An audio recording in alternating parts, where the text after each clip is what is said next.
What's up, guys? This is Bastian here coming at you with a deck profile and then also a quick tournament report for the Battle of Barlus that I've taken part in today at Western Supermare in the UK. So if you're interested in that report, then stay tuned. I'm going to go into it after the deck profile. I've made top 4 with a 4-1 finish in the Swiss. And then I lost to Kato, and it was single round elimination at that point, so I didn't get to obviously play in the finals. But it was an absolutely amazing day. I loved every moment. Let's get into the deck profile then, and then we're gonna get to the tournament report. Okay, so I guess I should start with the playmat. I got this Dark Angels playmat specifically made for the tournament because, of course, my warlord is Epistolary Vezuel. Epistolary is basically the second highest ranking, just below the main librarian for the chapter. So he's a pretty big guy. But really, he suits my playstyle really nicely because he can go to any planet, usually do a bunch of sniping, and you still get to get the reaction after you deep strike a card, you draw a card. So that's basically card advantage sorted. Now in this deck, the direction I've built it, I've pretty much sacrificed the command game just for trying to be swift. And whenever we go into the combat, I'm going to ideally try and demand you to have shields. Ideally empty your hands of shields, so when we do go into battle, then you won't really be able to take any more shields out of your hand to prevent damage. So let's start with the units. I ran 3 tactical squad Cardinis, thinking that the area effect one will be useful. Where I would have needed it, I would have needed 2 against Broderick War, because the guardsman tokens, they have 2 health, so maybe wasn't the most valued player of today's tournament, but it's still a neat unit and it can still be very useful against Termagant tokens, for example, or Snotlings, etc., etc. Sometimes I even play the command game with the tactical squad. I then, of course, run the usual fan favorites: 3 Honored Librarian, amazing card, definitely the poster child 3 cost army unit for the Space Marines. It's 4/2 and it can only be attacked if you have killed all the other cards not called Honored Librarians in the planet. So this is definitely one of the big damage dealers in the deck. We also run 3 copies of the Blood Angels Veterans. Naturally, this guy is also the poster child of Space Marines. Not only, of course, are they the guys who you will find on the Space Hulks battling against the Gene Stealers, but this guy, as long as it is ready, it will prevent 1 assigned damage every time. That is really useful. These guys are really difficult to get rid of. And I ran kind of like just another backup card to have an extra card to hit off the Drop Out Assault if I find it. Did it prove useful? Not particularly, but it's still nice to have a 2/4 unit with a big butt there to soak up some extra damage, and that +1 card on a blue planet can be useful. I also ran 1 copy of the Imperial Fists Devastators, which I do find actually, if you guys decide to run this, you're better off running at least 2. 1 is usually not enough. I mean, it's good against signature locations, but like any other cards, they will usually run more than 1 of them, very often find more than 1 of as well, so they often get to just replay it. I did use it a couple of times. I did get rid of an Inquisitorial Fortress, and I did get rid of a Corrupted Teleportarium, so it was actually good in the deck. It did run well, but doesn't help with tempo too much. And I also ran a Sword Brethren Dreadnought just in case we get to put an army unit into play from our hands. I think I managed to actually pull this off in the first game I've played. It didn't really shine too much, but it's also probably more of a win more card than anything else, but it's a cool one. And then off to Deep Strike units. Vezuel's signature units, the Vezuel's Hunters. I absolutely love this card. This definitely has been one of the MVPs of the deck, and it is definitely a very strong signature unit. You never play for 3 unless you hit it off. Drop Pod Assault. You still then invest 2 money into a 2/2, so you're still not really losing, value. If this is the only card you can play of the Drop Pod Assault, and you're not gonna always hit Librarians or Blood Angel Veterans. That's just the reality of card games. But that reaction to be able to deal 2 damage to a target enemy army unit at the same planet is really cool. And of course, it does give us the extra card draw as long as Vezuel is Hail. So I really, really, really like the Hunters. Running, of course, 3 copies of the 8th Company Assault Squad. This is a very, very cool unit as well. It's a 3 cost 3/3, or you deep strike for 2, but it still costs you 3, so there's no savings there. If you find it off Drop Pod Assault, it's still a solid 3/3. And when you deep strike it, you get to ready a target Space Marines unit at the same planet. That's really good when you like go back to a planet with your Blood Angels veterans, and you get to ready them so they can just soak up more damage. That's ideally the main focus of the 8th Company Assault Squad, to be able to restand the veterans and just being a solid 3/3. And then I run 2 Deathwing Terminators. This is again a very cool card, although I unfortunately found out today that it does not stop area effect because the area effect doesn't specifically target.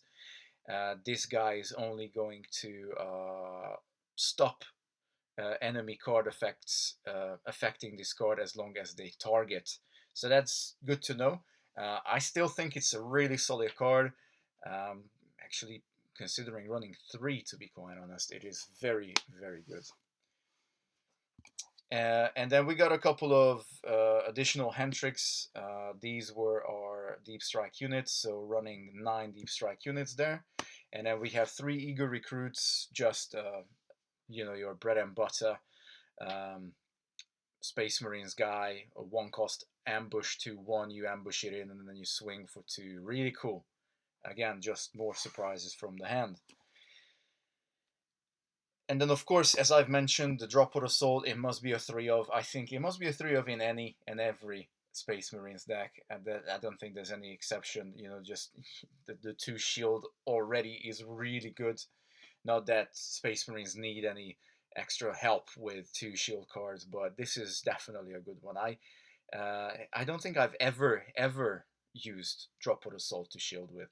I pretty much always go for the surprise value. And we got, with this build, I've had 3, 6, 9, 10, 10, 15, 18, plus if we add the eager recruits, 21 units I can hit with Drop Pod Assault. And anything's good to hit besides the eager recruit. I don't really want to hit the eager recruit. I want to ambush that guy. So yeah, that's the Drop Pod Assault. And this takes us to the event cards. Of course, running 3 Crushing Blow, deal 1 unpreventable damage after you deal damage with a Space Marines unit. And what's really cool about Crushing Blow is that you can also use it off the Vezuel's Hunter's reaction when you deep strike it, because the effect comes off Vezuel's Hunters as far as I believe it, and so the damage comes from the Vezuel's Hunters. You can finish it off with Crushing Blow even before you go to actual battle. Running 3 Primal Howls, I am fairly sure that one of the big misplays I played in the top card game is forgetting to play a Primal Howl, but also my opponent played really, really, really well. Another 2 shield card, another free event, so is the Crushing Blow. Free stuff's always good. And if the Warlords meet, you get to play this as a reaction and just draw 3 cards. Very often you get to see the 2 shield replaced, and ideally you get another shield with it, or you get an eager recruit, or you get a drop or assault in a good day. So always good to have in the deck. Now onto my 2 ofs. I ran 2 Indomitable. Maybe this should be 3, but difficult to find space for it. And you want that critical mass of deep strike stuff. And I think 2 Indomitable is generally good. I mean, you don't want to shield it. You want to have the 1 money to be able to use it to its full potential.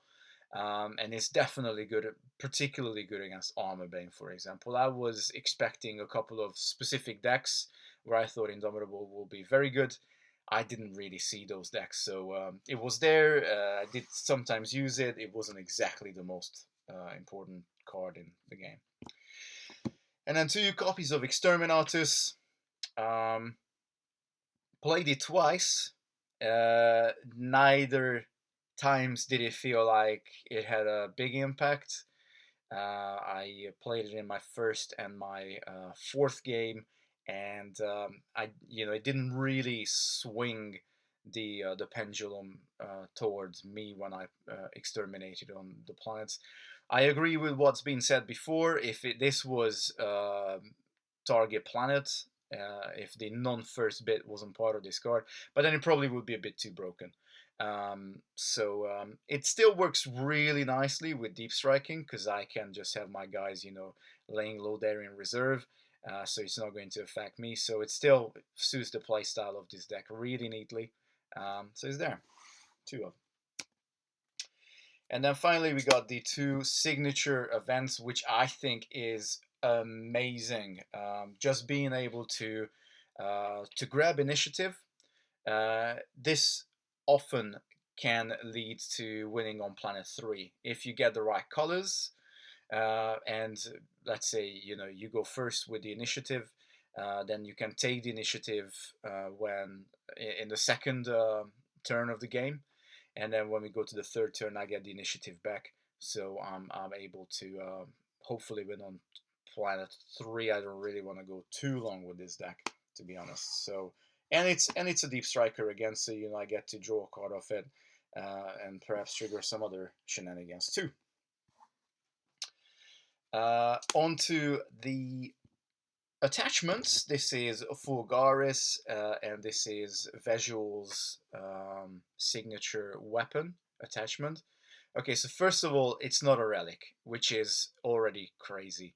So if you want to run the Halo, for example, you could still put a Halo on Vezuel, and you could still have Fulgaris on Vezuel. So that's amazing. And really, this card allows you to basically transform Vezuel from a guy who normally goes for command snipes into somebody who your opponent might be very scared of. Particularly if we need to go to the first planet, and I got a couple of guys to deep strike there, and I know I'm going to go there with Vezuel. I can make Vezuel potentially, even just the 1 deep strike is cool, making him a 3/7, but 4/8, 5/9, that's also absolutely possible. If it's not on the first planet, he basically gets the buff until the end of the phase. That's at the end of the combat phase. So you could deep strike 2 cards on the first planet, and if you went to planet 2, let's say with Vezuel, you go and deep strike 2 more there if you got money for it. He actually is a fucking 6/10, which is ridiculous. So definitely a very, very good signature attachment. And on a few more deep strike stuff, 3 copies of the Valkyrie's Pattern Jump Pack, another 2 shield card, and giving flying to the Blood Angels veterans is the sweetest thing ever, because that's the party trick I bring to the table, as I said previously. And you put it to reserve for 1, and then it costs you 0 to deep strike, so you basically, again, you get your +1 card off it. Very cheap investment. And to complement it and to get a little bit of money, I also run 3 copies of the Crude hunting rifle. This is another one attachment, to put it in reserve, and then 0 to deep strike. And this one, when attached unit destroys an enemy unit by an attack, you gain 1 resource. So it's just to get a bit of extra money. I mean, obviously, yes, of course, you do need to kill 1 enemy unit to just break even with the investment. But I always think of the Crude hunting rifle as well. If nothing else, I drew a card of Vezuel, so it's a cantrip. You know, it makes my deck just that 1 card smaller, and I see more stuff I need in my hand. So that's it for attachments. And then we have Vezuel's signature support. It's a 0 cost support, so if nothing else, it's always good for a bit of a command stall, deploy stall. And then it also has a deploy action exhaust this support to put a target unit you control at a planet in reserve for free. So if I have, let's say, Vezuel's Hunters at a planet and is dealt 2 damage, this guy's going to put Vezuel's Hunters back into reserve. And then I get that for free, so I can again deal 2 damage. So it works really well with the Hunters, it works well with Fulgaris. It obviously doesn't do anything with the Unseen Strike, those are like a one-use thing. But it's a really good deploy stall, and it does have some good values. It's also not a location, it's an upgrade. And then finally, I'm running 3 copies of the Death Storm Drop Pod. These are all 1 support upgrade artillery supports, and what they do is after I deep strike a card, I deal 1 damage to a target enemy army unit at the same planet as that card. And it's a reaction, so it will happen every time I deep strike. I believe I run 17 deep strike cards in the deck, 4, 8, 9, 10, 11, 17 deep strike cards in the deck. So every time I deep strike, I'm able to deal 1 damage to an army unit. Not gonna lie, I did find sometimes I wish it could ping a token as well, but I think that would probably be a little bit too broken. And anyway, once you get 2 of this guy out, or 2 of this support out, wow. Once you got 2 of these out, that's when shit starts to hit the fan for your opponent quite often. I like to see at least 1 in my opening hand. I think it's a really, really good card to have in your opening hand. Again, it's a 1 cost, so it's good deploy stall as well. But it does a lot of work, a lot of work. I mean, if I see Deathstorm Drop Pod and Vezuel's Hunters, you know, even if before we go to battle, you might have to have at least 2 cards that you can shield with. So that's basically the deck I ran in Western Supermare. And a bit of a tournament report down for you guys here at 18 minutes, not doing too bad. We went into today with you know, we practiced with my buddy Rusty, but I had no expectations. I was like, surely I'm gonna rock up with Vezuel and everybody will know exactly how to deal with Vezuel. Well, it turns out many people don't know how to deal with Vezuel.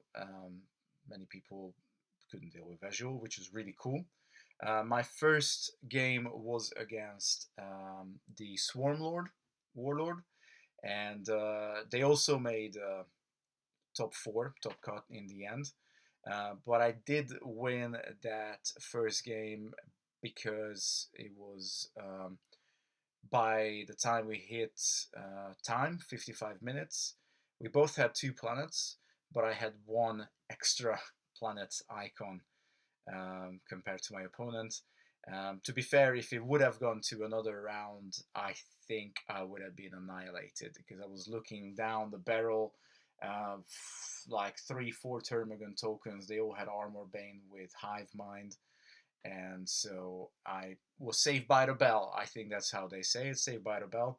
But it really just shows how good that deck was as well, that it did make the top cut in the end, even after taking that first loss.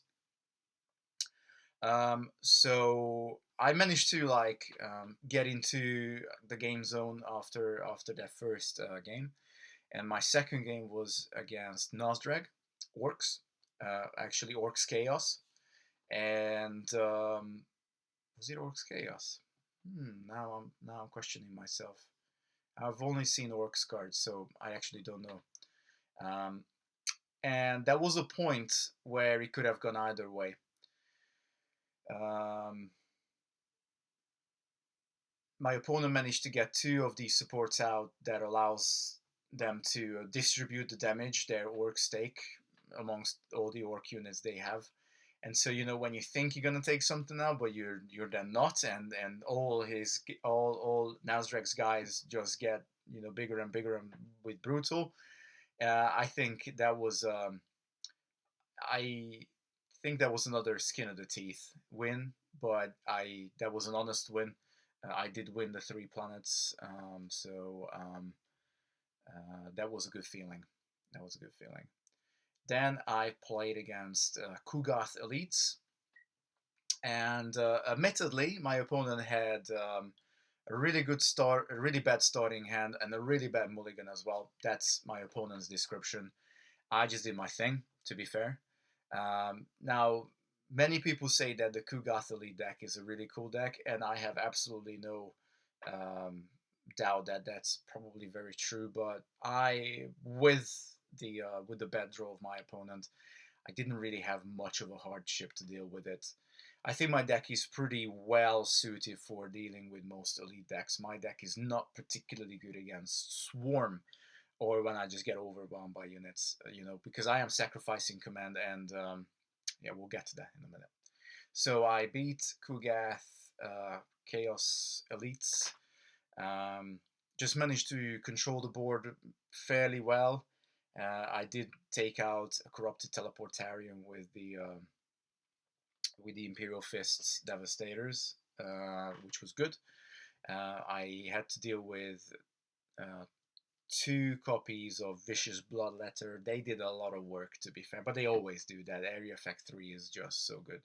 And that's where I found out that the Deathwing Terminators are not immune to Area Effect. The more you know. But they still can't be routed by Archon's Terror, for example, so that's cool. And that was a Chaos Dark Eldar pair up, obviously. So at that point, it was 3-0 to me. Somehow, miraculously, I didn't think I'm going to win a single game, but it was going well. So we had lunch, and to be fair, I was not hungry. I was quite nervous. So I had a coffee, and I had a chocolate bar, and that was pretty much me done for lunch. Maybe that bite me back a little bit later on when I made it the top cup, but I still had 2 more games to go. So sit down, and the deck I did not want to face today was Broderick War. So I faced Broderick War, obviously. That was my first loss of the day, and that deck is still the same cancer as it always was. So literally turn after turn after turn, my opponent did get the what's he called, the troop transport, was the 0 cost support that just gives Broderick War a guardsman token or 2 to a green planet. So did fairly well for the first couple of planets, but then as usual, things start to amass. And by the final battle, I was looking down at 10 guardsman token and another like 12 units. So absolutely ridiculous. That's when I realized that maybe the tactical squad cardiness is working better in my head than than in the game. I did manage to bloody Broderick War, which did give me a bit of a satisfaction. And, like, okay, well, at least I've managed to do that. That's a half a victory, I guess. Surely it is. Surely it's got to count for something. But yeah, no, I mean, that was. Even with the planets, I had like no green, 1 green, no green. So I was like, surely I can get this by planet 4. No. My opponent admitted that from the opening hand they had summary executions. So it was really just all about them spreading out and just doing what Broderick Ward does. Cool deck though, but very experienced players. So I probably have like, I don't know how many now, maybe 40, 50 games in Conquest. But I'm learning. I'm learning. I've learned a lot from today.